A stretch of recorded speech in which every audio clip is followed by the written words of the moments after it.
Hoje nós gostaríamos então de falar a respeito da teologia da libertação. Eu sei que é um tema muito polêmico, mas é um tema necessário.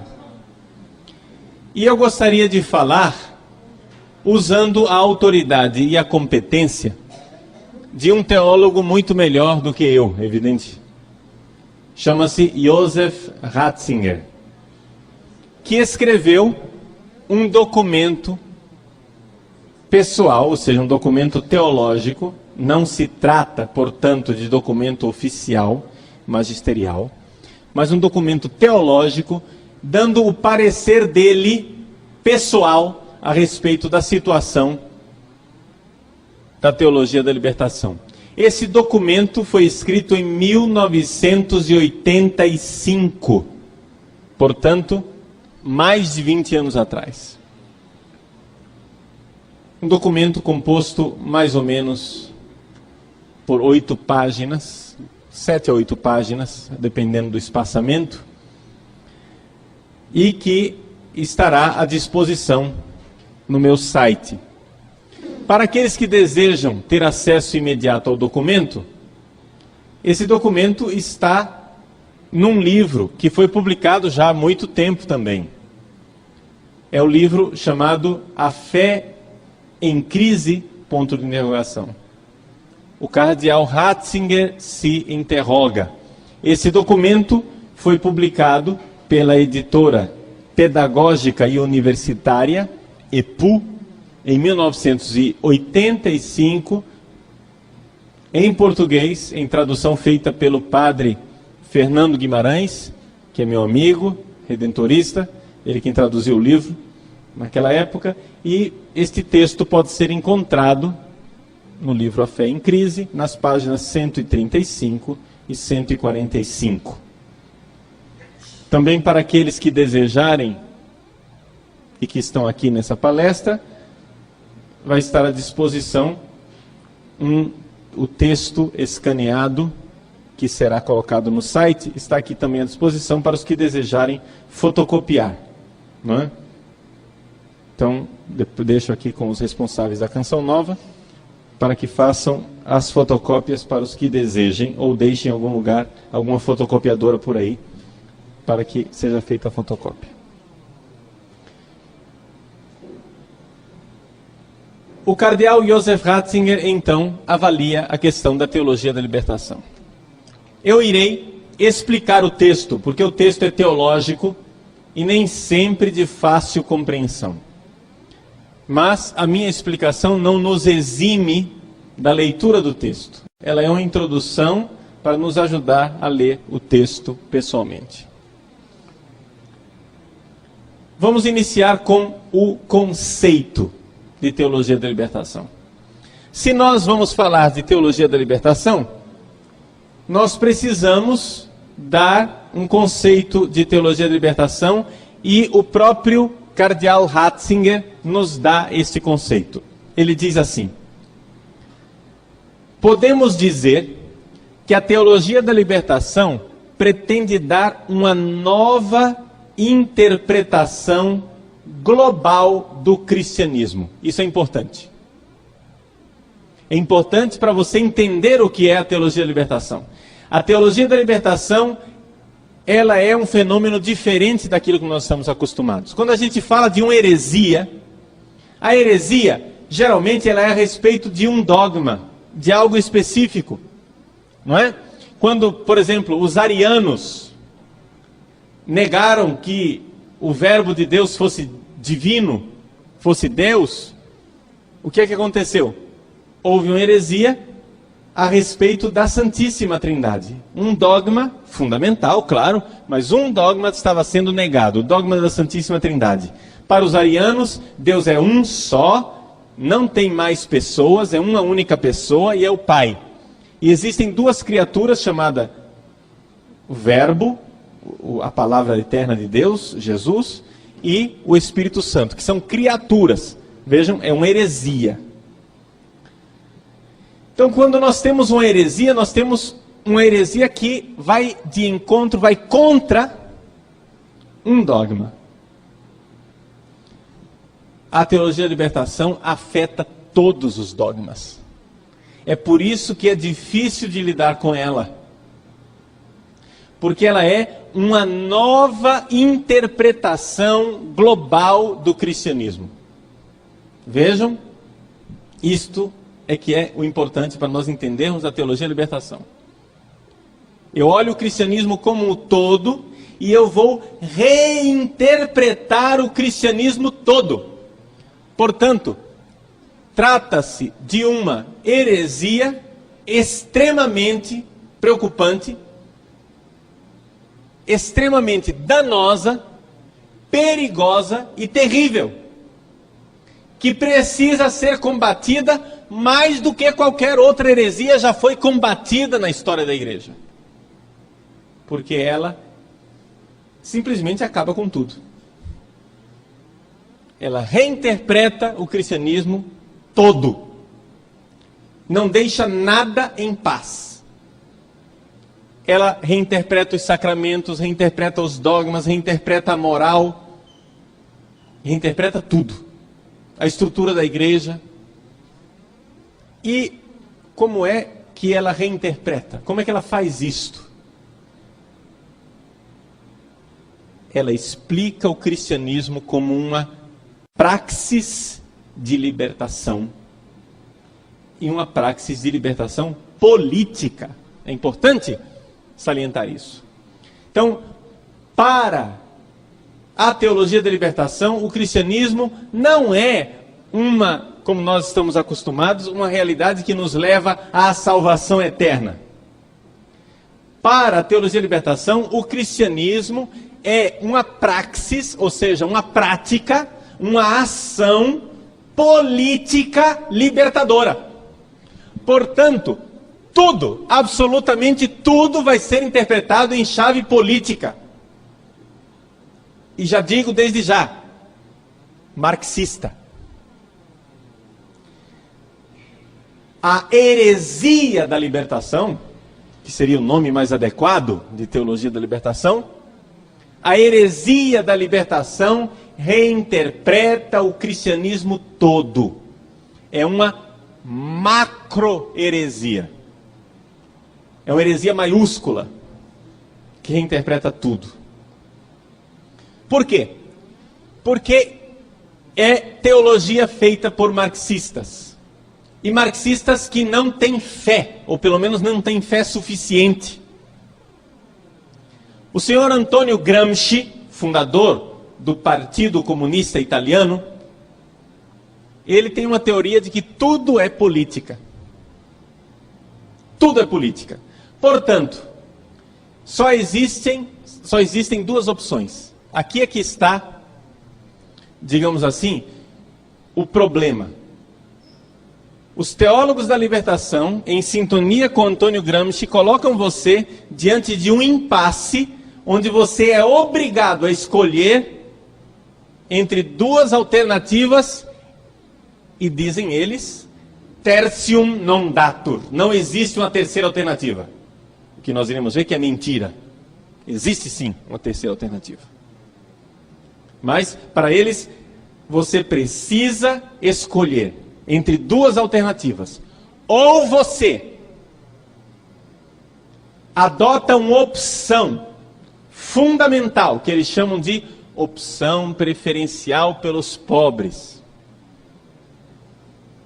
que na verdade deve ser compreendida como opção pela luta de classes. Ou você opta por entrar na luta de classes do lado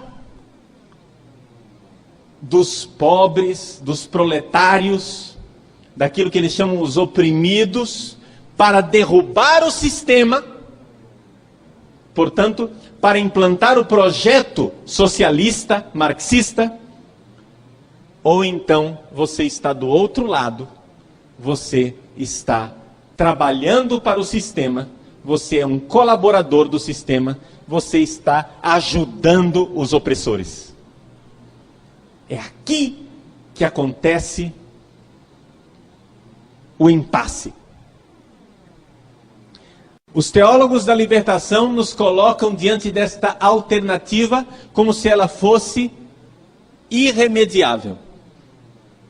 Como se fosse ser ou não ser.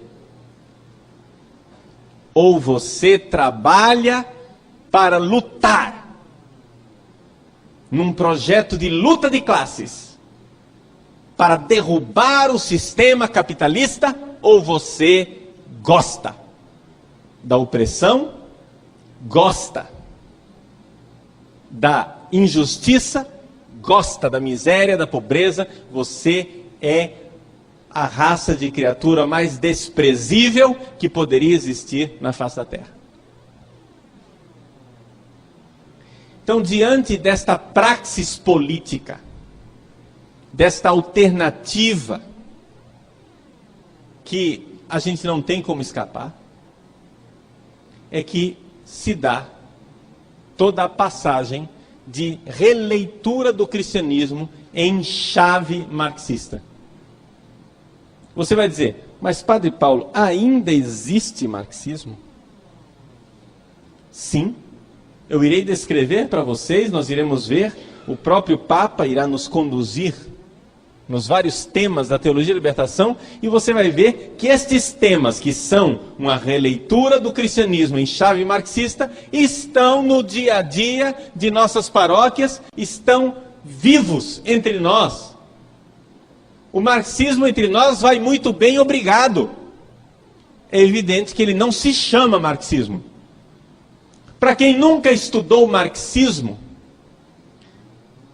a teologia da libertação não parece ser marxista.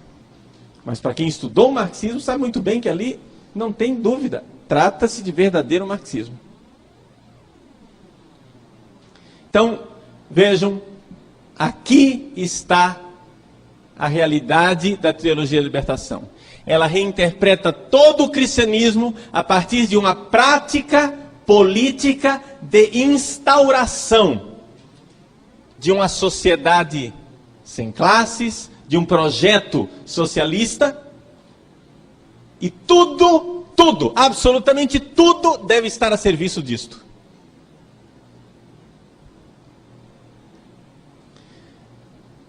Se você estudou teologia, e teologia tradicional, se você recebeu a catequese tradicional da igreja, quando você ouve um teólogo da libertação falar, você não percebe isto numa primeira abordagem. Quando você ouve a primeira vez uma pregação da heresia da libertação, você não se dá conta. Você ouve as mesmas palavras que você está habituado dentro do cristianismo, você ouve as mesmas ideias que você está habituado dentro da igreja, mas existe algo de estranho que você não sabe exatamente dizer qual é o problema.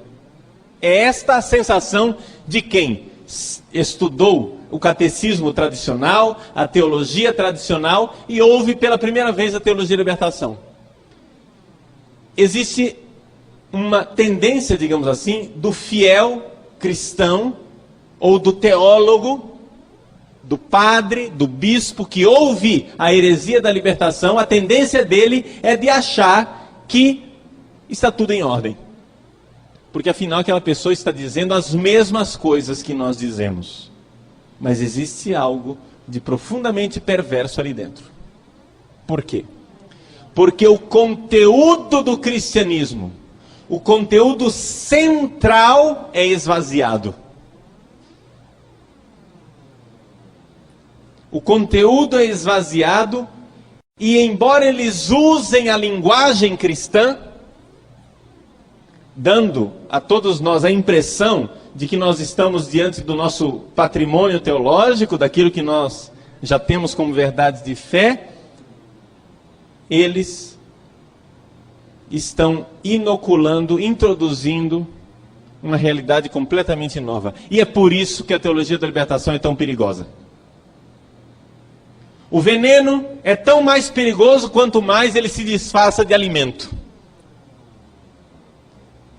Um veneno que está dentro de um frasco, onde ali está escrito, cuidado, veneno, com a caveira, aqueles ossinhos ali, e está advertindo lá, é veneno, esse veneno pode ser muito potente, mas ele é menos perigoso.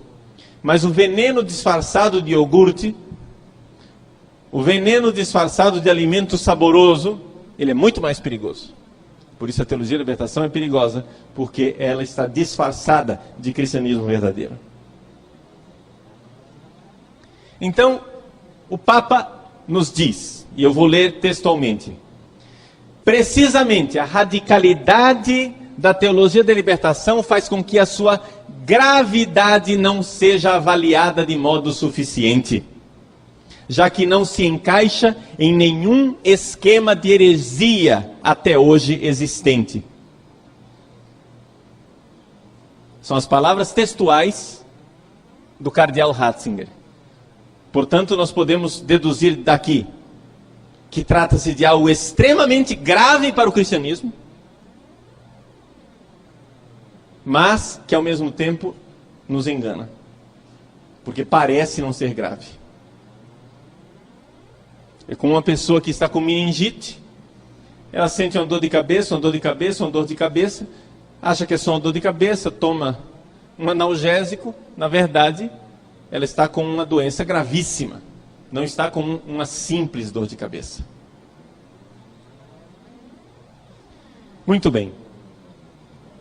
O Papa, então, já nos deu uma noção inicial do que seja a teologia da libertação. Calma, ele não vai ficar só nisso, não. Calma, ele não vai ficar só nisso. Ele vai nos dar mais detalhes. Mas é necessário primeiro ver, historicamente, como é que foi possível surgir uma teologia da libertação. Como é que aconteceu? Em primeiro lugar, o Papa nos alerta para o fato de que a teologia da libertação só foi possível no clima pós-conciliar. Ou seja, depois do Concílio Vaticano II, alguns teólogos achavam, erroneamente, mas achavam, que a teologia tradicional da igreja não dava mais conta de explicar o cristianismo para as pessoas. Que era necessário buscar uma saída nova, algo de novo, algo de especial. Então a primeira coisa que o Papa alerta é este pressuposto, estes pressupostos da teologia da libertação. Quando você aceita estes pressupostos, você está preparando a casa para a entrada deste vírus. Então o primeiro pressuposto é esta coisa de achar que a teologia tradicional já não responde mais, que a tradição da igreja não é suficiente para o homem moderno e que eu tenho que inventar algo de novo. Essa mentalidade é perversa, porque ela nos leva à traição do cristianismo, nos leva a inventar um cristianismo novo. Essa é a primeira coisa, uma desconfiança da tradição. Eu não aceito a tradição. Ao mesmo tempo, contemporaneamente, uma outra atitude. A atitude de aceitação ingênua, de fé ingênua diante da ciência moderna. Ou seja, se é um psicólogo quem está dizendo, se é um sociólogo quem está dizendo, se quem está falando isto é a análise marxista que se apresenta como científica, então eu aceito. Uma fé ingênua na ciência. Meus irmãos, a ciência pode ser também ela, também a ciência, utilizada para a trapaça, para o engano. Nós temos esta tendência de encerrar a discussão tão logo alguém diz, não, mas isto é científico. Pronto, aí ninguém discute mais. Não é? Se existe uma atitude que não é científica, é exatamente esta. A atitude de não querer questionar. Todo cientista sabe muito bem que a prova de que a ciência é exatamente a capacidade que a ciência tem de se rever a todo momento. É aquilo que Karl Popper chama de princípio de falsificabilidade. A todo momento a ciência precisa se rever. Não existem dogmas na ciência. A ciência precisa ser revista a todo momento. Então, por exemplo, para Newton, a luz viaja em trajetória reta, em linha reta. Chega Einstein e descobre, é verdade, mas o espaço é torto. É somente uma linha aparentemente reta. Então começa a sua teoria da relatividade. Então vejam, nós tivemos a física de Aristóteles, a ciência questionou e colocou a física de Newton. A ciência questionou e colocou a física de Einstein. E hoje nós estamos assistindo o processo em que a física de Einstein está sendo questionada. Então não existe este dogma científico, essa coisa de que a ciência é a verdade absoluta. Se existe algo que não é absoluto, é exatamente o conhecimento científico. Agora vejam só, se nas nossas cabeças não acontece exatamente o contrário. Para nós a fé é relativa e a ciência é dogmática. A ciência é inquestionável. E a fé a gente adapta, porque eu tenho a minha fé, a sua fé, a fé do outro. Meus irmãos, é exatamente o contrário. O evangelho deve ser sempre o mesmo. Eu devo procurar cada vez mais compreendê-lo melhor, não tem dúvida de que existe um esforço humano de crescer no conhecimento e na consciência do dogma.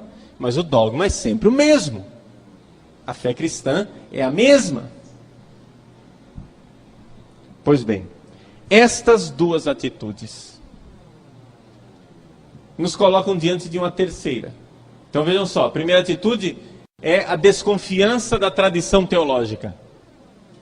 Que a tradição teológica não é mais capaz de responder aos nossos anseios. A segunda atitude é a aceitação ingênua de tudo aquilo que é aparentemente científico. E saibam disso, desde o início, o marxismo foi apresentado como a ciência, como uma pretensão científica enorme. O marxismo, no entanto, meus senhores, foi fundado em cima do charlatanismo mais crasso, mesquinho e descarado que existe na face da terra. Karl Marx era um desonesto, mentiroso e sem vergonha. Ele e todos os seus seguidores. Não existe marxismo honesto, porque o marxismo está fundado numa mentira. Mas eles se passam por científicos. A análise científica da realidade. A terceira atitude, então, é a crítica da tradição dentro da teologia, a partir de uma visão pseudocientífica de uma exegese moderna, ou seja, uma interpretação da Bíblia a partir de certos pressupostos científicos, ou seja, a combinação das duas coisas. Mas estes são os pressupostos da mentalidade interna da igreja. O que é que acontecia fora da igreja? Estamos fazendo um pouco de história, não é? Dentro da Igreja Católica, depois do Vaticano II, aconteceu isso. Nós ficamos com alergia da tradição e começamos a abraçar a ciência como se ela fosse a coisa mais linda do mundo. Sem nos dar conta de que cientista também pode ser sem vergonha, enganoso, desonesto. E fora da igreja? Bom, fora da igreja, diz o Papa, havia todo um clima espiritual favorável a aceitar o marxismo. Como? Depois da Segunda Guerra Mundial, aconteceu que, mais ou menos na década de 60, surgiu na história do Ocidente a nova geração. Que nova geração era essa? A geração que não tinha vivido a guerra. O pessoal que viveu a guerra, que combateu o nazismo, que combateu a ditadura, que combateu pela liberdade, essas pessoas, depois que terminou a guerra, eles lutaram para reconstruir o mundo. A grande geração da Segunda Guerra Mundial, porém, deu origem a uma geração mais fraca. Uma geração de quem já tinha recebido a casa arrumada. Os pais lutaram, os filhos já não tinham mais por que lutar. Por quê? Porque havia uma prosperidade econômica, um boom econômico em que de repente começou a haver progresso, e progresso material. Esses pequenos burgueses, pequenos filhos da burguesia, que estavam bem de vida, começaram a contestar os seus pais. Esta falta de sentido de vida encontrou no marxismo um sentido.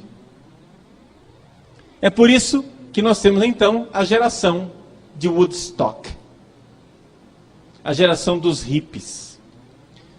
Na cabeça da maior parte das pessoas, hippie e Woodstock não tem nada a ver com marxismo, e, no entanto, é profundamente marxista o movimento. Sim, marxista por quê?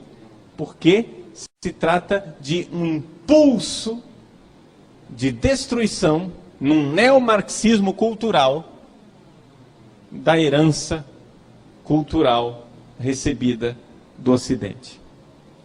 Então, leio as palavras do cardeal Joseph Ratzinger. O marxismo, com os acentos religiosos de Bloch. Quem era Bloch? Ernst Bloch era um marxista que começou a publicar livros a respeito do princípio esperança.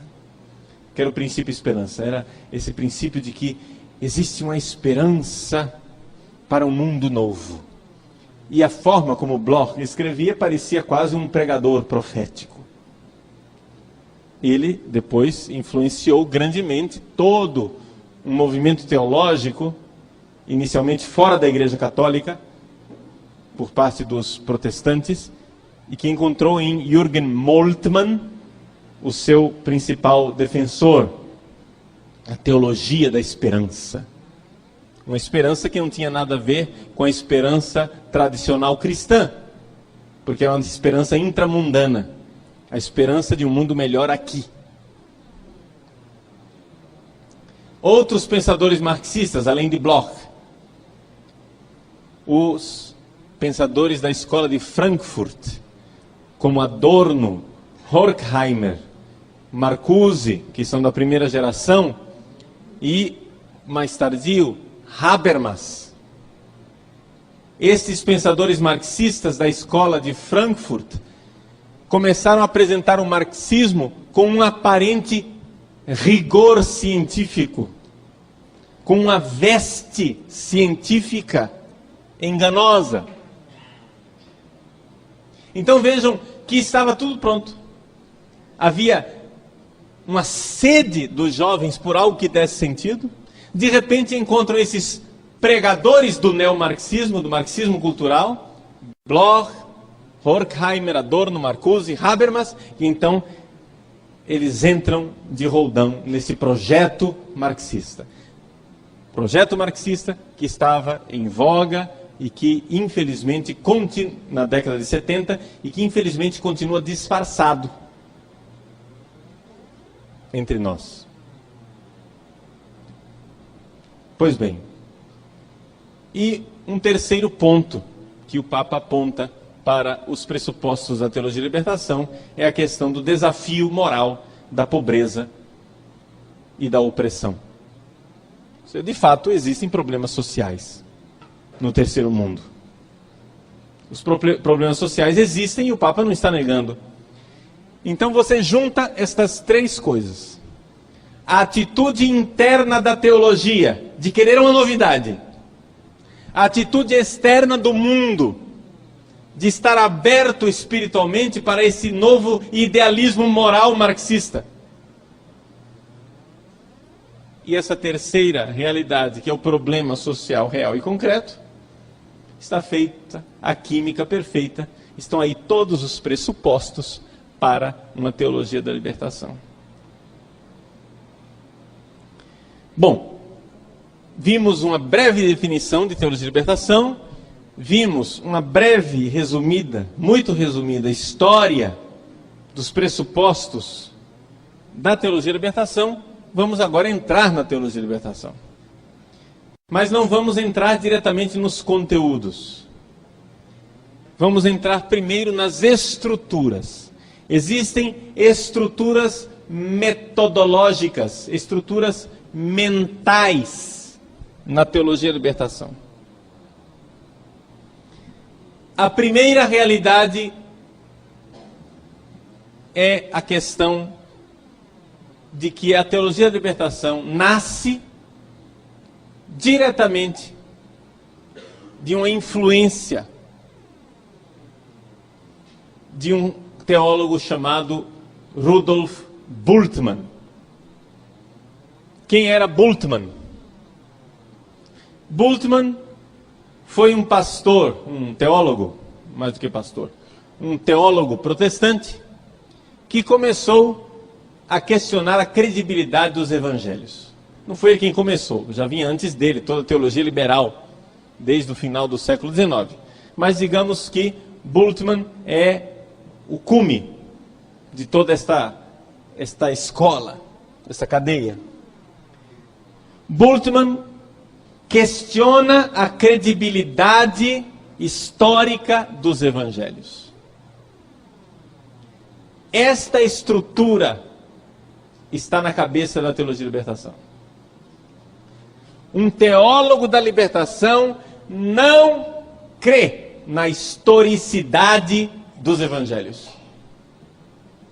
Tudo que está lá é questionável, tudo que está lá é uma reflexão da comunidade e não história, não evento histórico. Daí vocês veem a importância deste livro que o Papa Bento XVI lançou, Jesus de Nazaré.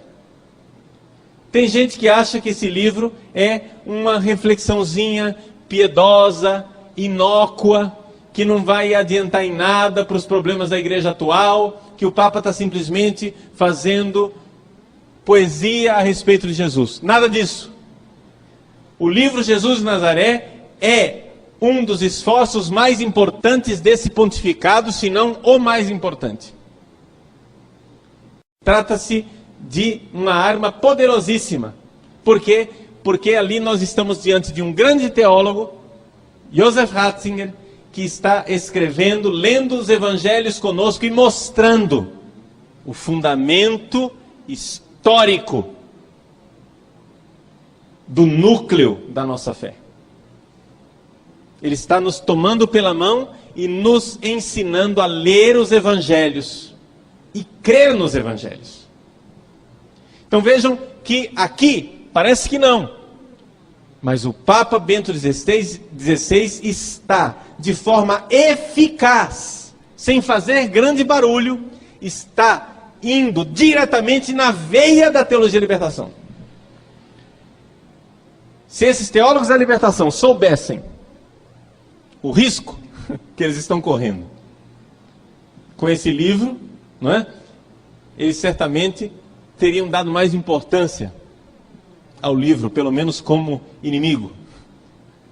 Mas o livro está aí, ninguém nem nota que o livro existe. Mas esse livro, na mão dos seminaristas, dos padres jovens, esse livro é resposta para muitos anseios teológicos.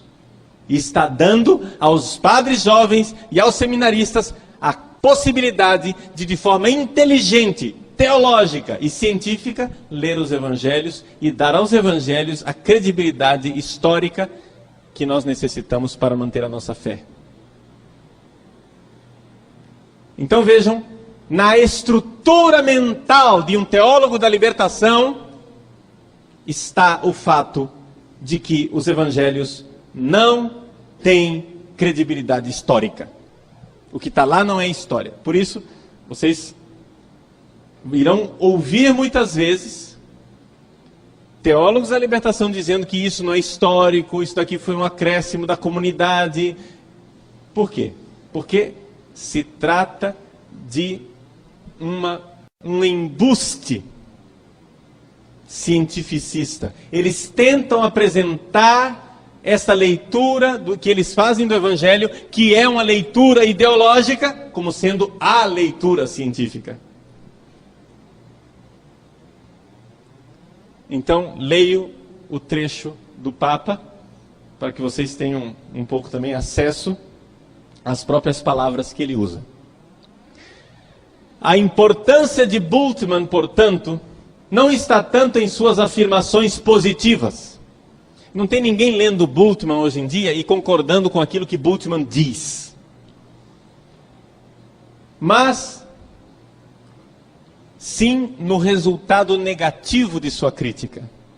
Ou seja, o núcleo da fé, a cristologia, ou seja, a nossa fé e a teologia a respeito de Jesus Cristo, permaneceu aberto a novas interpretações, porque tinha desaparecido como historicamente insustentáveis aquelas que até então eram os seus enunciados originais. Ou seja, Bultmann fez um trabalho negativo. Bultmann fez o seguinte: ele criticou a leitura tradicional dos evangelhos, teve a pretensão de mostrar cientificamente que os evangelhos não são históricos. A partir daí, a porta está aberta. E aí você faz a interpretação que quiser, porque já que não é histórico, já que aquela comunidade primitiva interpretou Jesus assim, o que é que nos impede, nós, comunidade atual, comunidade de base, de interpretar o Evangelho do jeito que o nosso projeto político quiser? Entenderam? Então eles não têm a mínima vergonha na cara, e ser sem vergonha é um pressuposto para ser teólogo da libertação, né? Ser sem vergonha é um pressuposto. Se você tem vergonha na cara, saiba que você será um péssimo teólogo da libertação. Você precisa ser sem vergonha. Eles não têm a mínima vergonha na cara de criar as maiores desculpas, os maiores embustes intelectuais, as maiores mentiras e os raciocínios mais tortuosos para chegar às conclusões que eles querem a partir dos evangelhos. Eles escolhem trechos da Bíblia para dizer o que eles querem.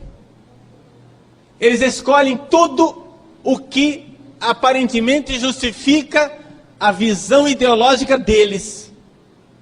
E deixam de lado como não histórico, como relativo, tudo aquilo que é contrário à visão deles. Trata-se de desonestidade. Pode ser que a pessoa nem se dê conta disso. Por quê? Porque a desestruturação moral na qual aquele padre foi criado é tanta que ele já nem nota a desonestidade dele. Ele faz isso com naturalidade. Tem gente que mente e nem sente que está mentindo. Isso é uma das características da humanidade depois do pecado original. A mentira se torna até um hábitus, uma forma mental. Pois bem, é assim então que eles criticam a forma de a igreja ler a Bíblia. O magistério, se você chega e mostra para eles, olha, o Papa está lendo a Bíblia assim, eles não vão aceitar. Por quê? Porque não é científico. A forma do magistério ler a Bíblia é cientificamente insustentável para eles. Entenderam? por que aquele pressuposto lá atrás de credibilidade na ciência e desconfiança da tradição frutifica dentro da teologia de libertação dessa forma? Além disso, diz o cardeal Ratzinger, Bultmann foi importante para o desenvolvimento posterior de uma segunda palavra-chave. Ele trouxe à moda o antigo conceito de hermenêutica. O que é hermenêutica? Bultmann diz assim, vamos resumir um pouco o pensamento de Bultmann. Ele não acredita que seja possível ler o texto do Evangelho sem você antes ter suas decisões prévias. Eu decidi que o Evangelho, que esse texto serve para isto, isto e aquilo. Eu já tenho meus preconceitos, eu já tenho decisões anteriores. Então, é a partir desta minha chave de leitura que eu vou ler o Evangelho, porque é o chamado círculo hermenêutico. Eu sou influenciado pelo texto e eu influencio o texto. Isto tem uma certa verdade. O problema é que quando isto é levado ao extremo, nós entramos no mundo do relativismo. Então, por exemplo, Heidegger é o filósofo da predileção de Bultmann. Então, o que é que Bultmann faz? Ele lê todo o Evangelho a partir da filosofia existencialista de Heidegger. Agora o que acontece? Acontece que Heidegger saiu de moda. Ninguém está mais lendo Heidegger. Quem que entrou na moda? Os filósofos marxistas. E então, Bultmann lia a Bíblia a partir da sua hermenêutica, que era existencialista. A hermenêutica existencialista saiu de moda, mas ele deixou o princípio segundo o qual não é possível ler a Bíblia senão a partir de uma hermenêutica específica da minha corrente filosófica. E é isso que eles fazem. Leem toda a Bíblia em chave marxista, por princípio hermenêutico.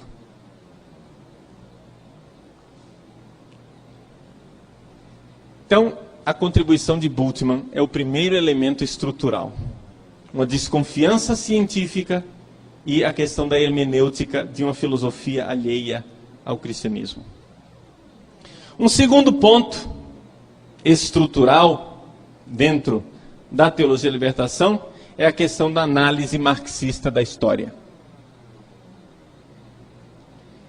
O teólogo da libertação, quando lê a história, ele lê a partir de uma análise marxista. Vejam, isso daqui, a Igreja do Brasil já nem nota mais que ela só consegue fazer isso, ler a história a partir da análise marxista. São as chamadas análises de conjuntura, né? Estes gurus da intelectualidade católica brasileira, nem tão intelectuais assim, fazem a análise marxista da história, e os senhores padres, os senhores bispos, os senhores católicos caem como patinhos, achando que aquilo é a realidade. Meu irmão, uma coisa é a realidade, outra coisa é o que esse povo inventa para analisar a história. Mas não, é o caráter científico. Qual é o caráter científico do marxismo? Tudo precisa ser lido a partir da luta de classes. Então, lentamente, gradualmente, eles vão pegando a linguagem bíblica e colocando um conteúdo não bíblico, um conteúdo marxista. Por exemplo, povo. Porque o povo, como teólogo da libertação, gosta da palavra povo. O povo de Deus. O povo. O que é o povo para eles? É uma palavra que não tem o conteúdo bíblico. Povo para eles é o proletariado. Ou seja, é uma classe. Se você é rico, você não é povo. Se você é bispo, padre, você não é povo. Povo é somente o proletariado. Esse é o povo. Então, compreendem que esta ideia da palavra povo não está na Bíblia. Mas eles pegam uma palavra bíblica, o povo de Deus, e colocam um conteúdo marxista. Fazem uma análise marxista, colocam a análise marxista da história e ainda usam a linguagem bíblica disfarçadamente. Você vê uma análise da realidade brasileira a partir desses senhores, você não nota marxismo, porque a linguagem é bíblica, mas o conteúdo é marxista. Outra categoria, também ela, do Evangelho, que eles forçam dentro desta análise histórica marxista, que é a questão da luta de classes, é a ideia de pobre. Não é? Se você for à Bíblia, você vai encontrar os pobres. Bem-aventurados os pobres em espírito, porque deles é o reino dos céus. Os pobres de Deus, os anauim do Antigo Testamento, né? Os pobres de Javé. Pois bem, pobre é lido a partir da perspectiva da luta de classes. Gente, essa história de luta de classes para eles é um dogma inquestionável. Ou você está do lado do proletariado, vamos usar a linguagem que eles usam, dos pobres, na luta de classes, ou você está favorecendo o sistema capitalista opressor.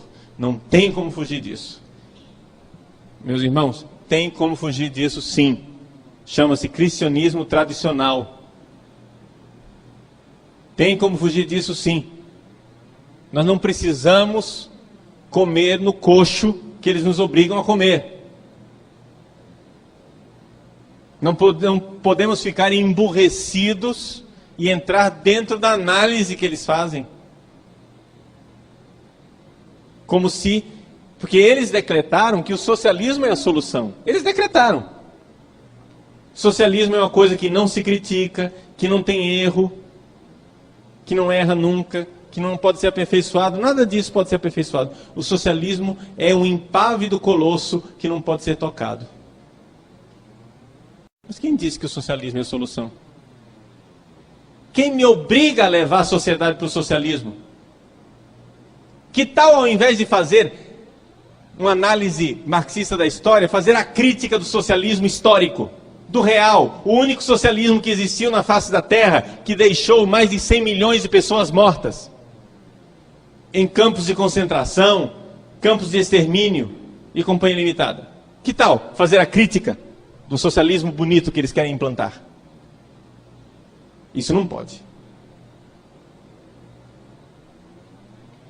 Então vejam, eles nos obrigam a esta opção, a ficar encurralados nessa realidade da luta de classes. Ou você é a favor do socialismo e, portanto, é contra a injustiça, ou você é a favor do capitalismo e, portanto, é a favor da opressão. Quem foi que disse para você que só tem essas duas alternativas, diabo? Que tal o Evangelho? O Evangelho não se define a partir do capitalismo nem a partir do socialismo. O Evangelho, ele existe como tal. E ele não é um projeto político, não. É uma mensagem de salvação. E uma vez recebida esta mensagem de salvação, nós podemos e devemos, como cristãos, usar a nossa cabeça para tentar melhorar este mundo politicamente também. Mas quem foi que nos encurralou nessa alternativa out, ou capitalismo ou socialismo? Como se não houvesse uma terceira via, uma terceira alternativa, que não se define a partir das duas, mas se define por si mesma, que é o Evangelho. Então é evidente que para esses senhores, o magistério, o Papa, o senhor cardeal Ratzinger, estão do lado dos ricos opressores, porque se recusam a fazer essa baixaria que eles fazem dentro do cristianismo, que é pegar todo o cristianismo, destruir por dentro. Eles usam a linguagem cristã com um conteúdo secreto deles. Isso chama-se gnose. O que é a gnose? A gnose é uma filosofia pagã que toma posse da linguagem cristã. Eles entram dentro do cristianismo, usam a nossa linguagem, mas colocam os conteúdos, sorrateiramente os conteúdos deles. Outra coisa que, por exemplo, é usada é o conceito de comunidade. A comunidade é, para eles, uma realidade sacrossanta. Porque é a comunidade que vai interpretar o Evangelho. Justamente para não deixar o magistério, para não deixar a tradição da igreja interpretar o Evangelho. Então, os Evangelhos vão ser interpretados por essas experiências particulares, que na verdade não são particulares coisa nenhuma, porque são teleguiadas pela agenda socialista deles. Essas interpretações espontâneas não são espontâneas coisa nenhuma.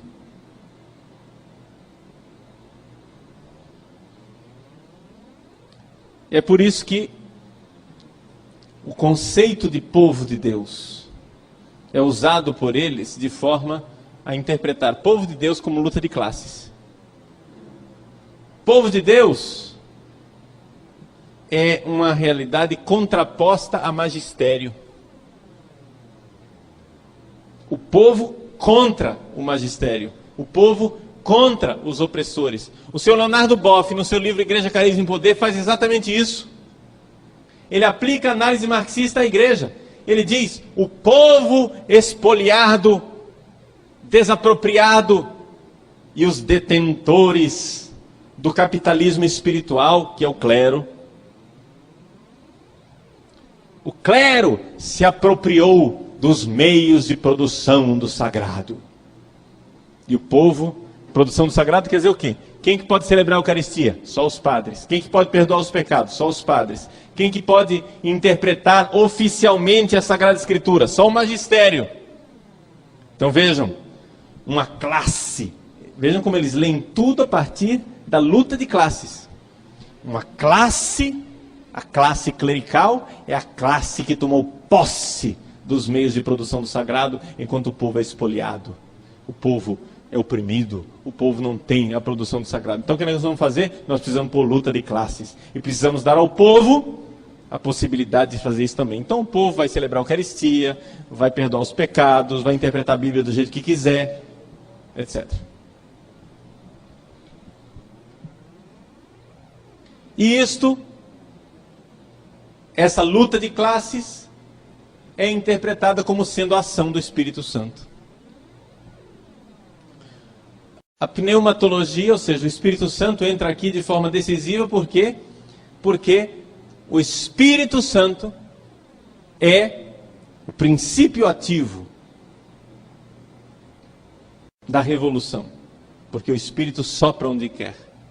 Enquanto a visão rígida de uma igreja centralizada na figura do Cristo, hierárquico, visível, é algo de ultrapassado. Nós temos que fazer a ação, nós temos que promover a ação do Espírito dentro das comunidades. Além disso, eles fazem uma leitura de toda a mensagem cristã a partir da história e, portanto, antimetafísica. O que quer dizer uma leitura histórica e antimetafísica? Quer dizer o seguinte: a história é que é o Deus deles.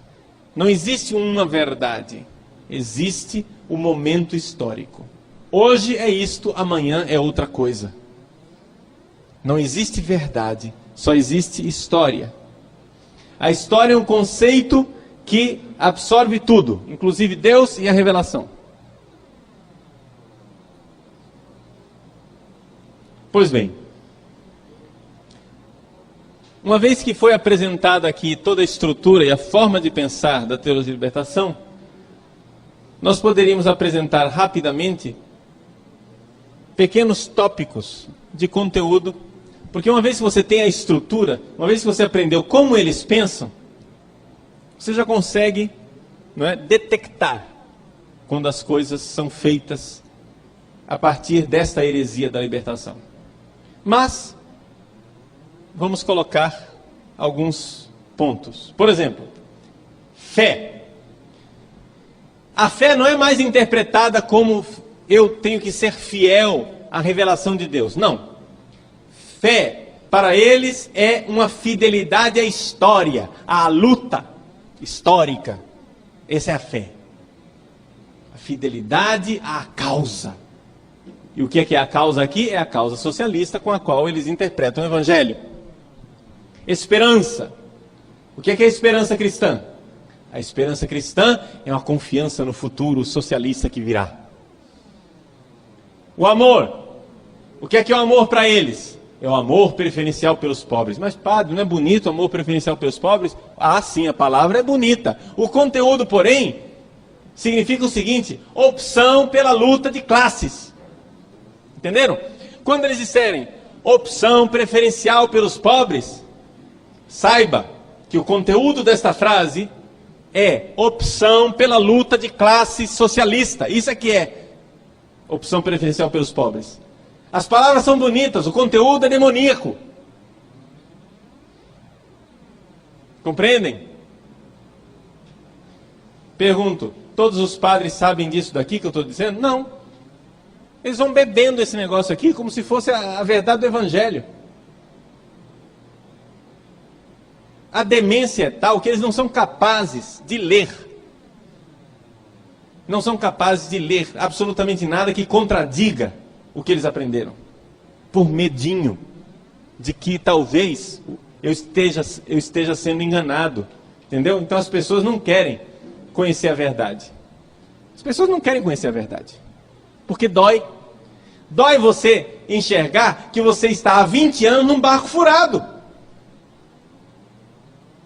É como um aluno que chegou, explicou para a professora: professora, isso aqui que a senhora está ensinando é marxismo, isso aqui está errado, e mostrou para ela. Aluno universitário. A professora ouviu, entrou em crise, outro dia voltou para o aluno e disse: olha, fulano, eu vejo que você tem razão, eu vejo que você está certo, mas eu não posso concordar com o que você está dizendo, porque senão eu vou ter que desmentir e contradizer tudo o que eu sempre ensinei a vida toda. Uma sujeita dessa, uma mulher dessa é simplesmente imoral. Não tem personalidade moral. Onde é que está a virtude? Depois, reino de Deus. O que é reino de Deus?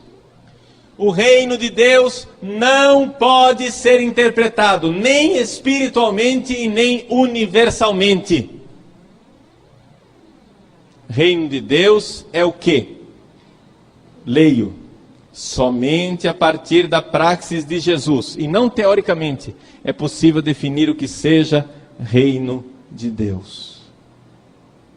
E o que é esta prática de Jesus? É a luta de classes.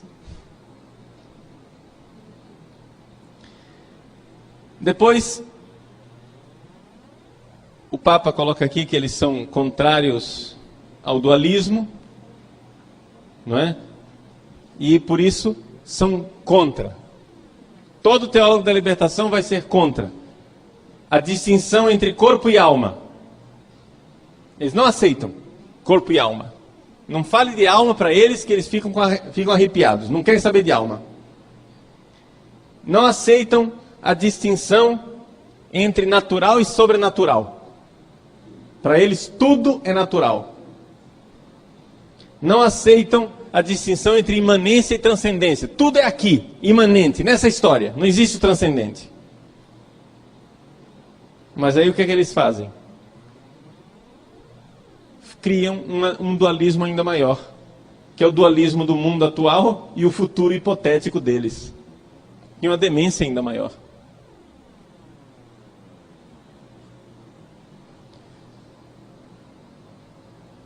Eles têm uma interpretação absolutamente aberrante da morte e ressurreição de Jesus. Por quê? Porque o cristianismo e a ação de Cristo não pode ser interpretada universalmente. Jesus veio para ressuscitar os oprimidos, os crucificados da história. O opressor não. O opressor não veio para ser salvo, não. Não deve ser salvo, não. Jesus não veio salvar o opressor, não.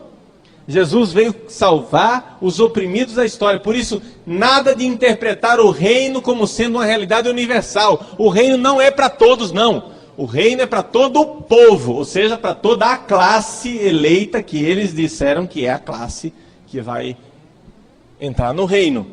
E o reino não é lá no céu, o reino é aqui. É a sociedade justa, aqui, imanente. A partir disso, eles releem, por exemplo, o Êxodo e o mistério pascal.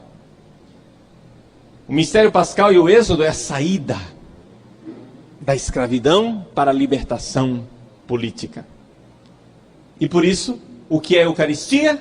A Eucaristia é a celebração da festa da libertação do mundo que vai acontecer no futuro. É a celebração desta esperança política e messiânica. Tudo é lido a partir da luta de classes. Não existe verdade. A verdade é a ação política. O Papa diz assim: existe um enorme afastamento dos textos bíblicos. Porque esse povo aceita a Bíblia do jeito que eles querem. Rejeitam a Bíblia, praticamente. O instrumento para a interpretação da fé não é, em última análise, a pesquisa histórica, porque para eles não interessa mais a história. A partir de Bultmann, eles sabem que o Evangelho não é histórico. Então não interessa para eles saber o que é que aconteceu historicamente. Interessa sim a hermenêutica da história na comunidade, ou seja, nos grupos políticos deles.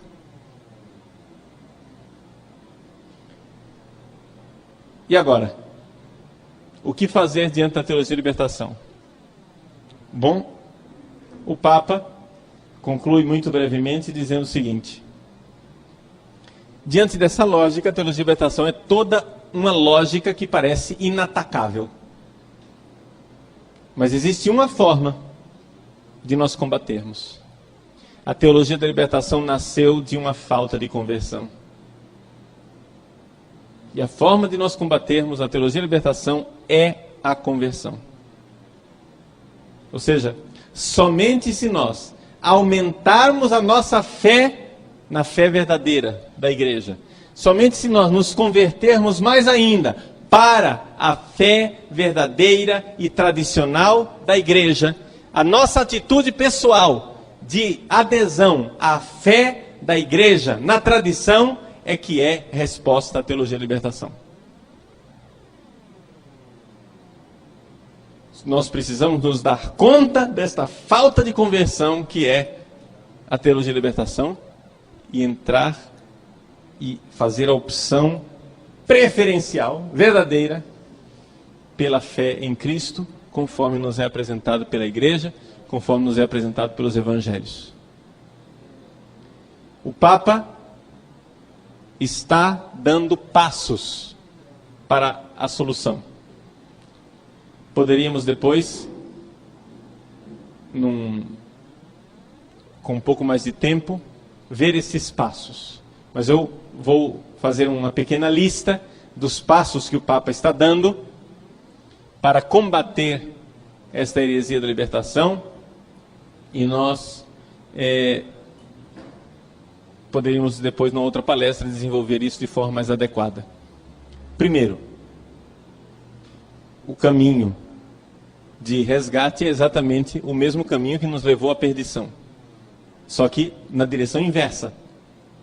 Se a teologia da libertação é uma falta de crença na verdade dos evangelhos, é necessário crer na verdade dos evangelhos. Então, o livro Jesus de Nazaré é o primeiro passo. Segunda coisa, nós voltarmos à fé da igreja, à forma de a igreja crer, a igreja de 2000 anos. E começarmos a enxergar a verdade da fé não a partir de um pressuposto político, não instrumentalizar a fé. O Papa diz isso com frequência e com clareza. Nós não podemos instrumentalizar a fé, porque a Bíblia não tem uma proposta política. A Bíblia não é uma proposta política. O cristianismo não tem uma proposta política. O cristianismo tem uma mensagem de salvação, que uma vez que você a recebe, você é quem vai ter que usar a sua razão prática para saber como vai resolver os problemas políticos. Porque se você cria uma solução política divina, você está criando exatamente aquilo que o Apocalipse chama de a besta. A besta do Apocalipse é um governo humano, uma política humana divinizada. E a segunda besta, porque são duas bestas no Apocalipse, é a religião que justifica isso. Não há dúvida nenhuma de que hoje a teologia da libertação se apresenta, junto com o marxismo, como sendo as duas bestas do Apocalipse, no nosso contexto atual. Então precisamos nos converter. Precisamos voltar à fé da igreja. Precisamos ter coragem de voltar a interpretar o cristianismo como um todo a partir da visão católica, cristã, tradicional como um todo. E não instrumentalizar o cristianismo. Então, aqui é necessário, então, um esforço catequético imenso. O Papa lançou o catecismo da Igreja Católica para isto. O Papa João Paulo II lançou esse catecismo da Igreja Católica, escrito pela Congregação da Doutrina da Fé, na frente da qual estava Joseph Ratzinger. O catecismo é esse esforço de voltar a ler a fé a partir da tradição. Então, o livro Jesus de Nazaré, o catecismo da Igreja Católica. Esse esforço catequético deve também culminar com um esforço teológico dentro dos seminários. Porque se nós não tivermos novos padres e padres que queiram ler a igreja e a fé da igreja a partir da tradição, nós estamos perdidos. Então a solução está também nos padres, porque a crise atual da igreja é uma crise clerical, porque os teólogos da libertação são padres. E nós precisamos de novos padres, que não somente não sejam teólogos da libertação, mas nós precisamos de padres que sejam contra a teologia da libertação. Por quê? Porque, meus queridos, nós precisamos, não existe verdadeiro amor pela fé se não houver um ódio pela heresia. Se você diz que ama a fé, mas não odeia a heresia, você não ama a fé coisa nenhuma. Então é necessário ser contra a teologia da libertação. Nós precisamos ser contra. Então é importante que os padres novos saibam combater a teologia da libertação. Queiram combater a teologia da libertação. Para que a verdadeira fé possa voltar a brilhar tal qual ela é.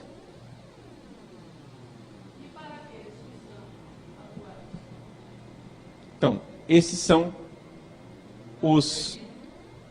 estas são as orientações do Papa para a solução. Com relação aos que já são teólogos da libertação, é caso perdido? Tudo é possível para aquele que crê, mas é preciso crer. Esse é o problema. Aqui é o mistério da iniquidade, o mistério da liberdade humana. Por quê? Um sujeito que foi teólogo da libertação só deixa de ser teólogo da libertação se ele for contrário, se ele combater a teologia da libertação. Existem alguns casos de bispos aqui no Brasil e até gente bastante eminente que diz que deixou de ser teólogo da libertação. Diz que, eu não acredito. Não acredito que uma pessoa tenha deixado de ser teólogo da libertação se ele não fala mal da teologia da libertação e não combate. Se ele não combate, ele é um colaborador. Ele é simplesmente uma das peças na teoria revolucionária. Porque na teoria revolucionária, o que é que acontece? Existem dois braços. Um que age na legalidade e o outro que age na ilegalidade.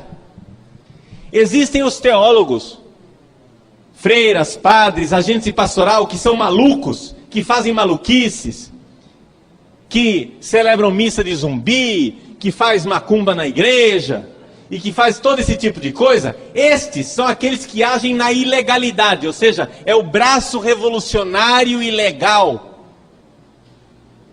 Mas não existem somente esses malucos.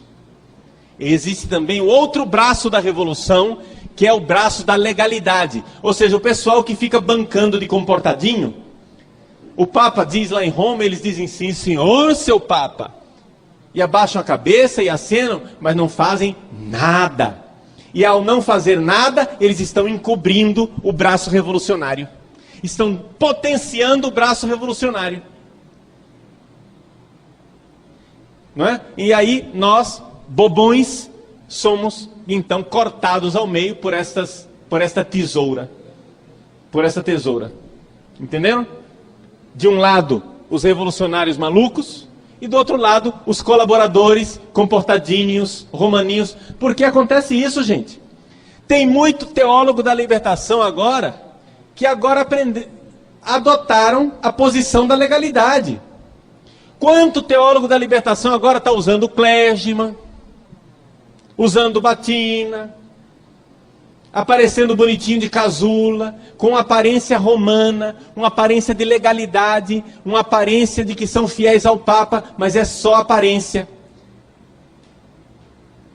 Só é possível verdadeira fidelidade se você se comprometer com essa fidelidade e com as consequências da sua fidelidade. Um fulano que não quer se comprometer é fiel a quê? É fiel somente aos seus interesses. Se é que ele é fiel a isso, quando não é fiel, na verdade, a uma causa clandestina e não confessa. Quando ele, na verdade, muitas vezes tem intenções não confessas e dolosas. Por isso, eu creio verdadeiramente que é necessário um combate frontal à teologia de libertação. Enquanto nós, no Brasil, não partirmos para esse combate, nós não vamos sair deste marasmo, desta crise, desta apostasia geral e desse mal-estar da igreja brasileira. Nós precisamos voltar a ler os documentos da igreja que condenam a teologia de libertação como heresia, como falta de fé e como erro. Você vai dizer, mas padre, não existe uma teologia da libertação boa? Eu digo para vocês, me diga onde ela está para que eu vá adorá-la. Não sei onde ela está, não sei onde ela se encontra. Tanto que o Papa avisa no início do artigo, eu irei usar a palavra teologia da libertação aqui como sendo simplesmente o fenômeno da teologia da libertação marxista. Ponto. A teologia da libertação boa, o Papa não diz isso, mas eu estou dizendo, se ela existe, eu nunca vi sendo feita. Porque a única coisa que eles são capazes de fazer é leitura marxista da história.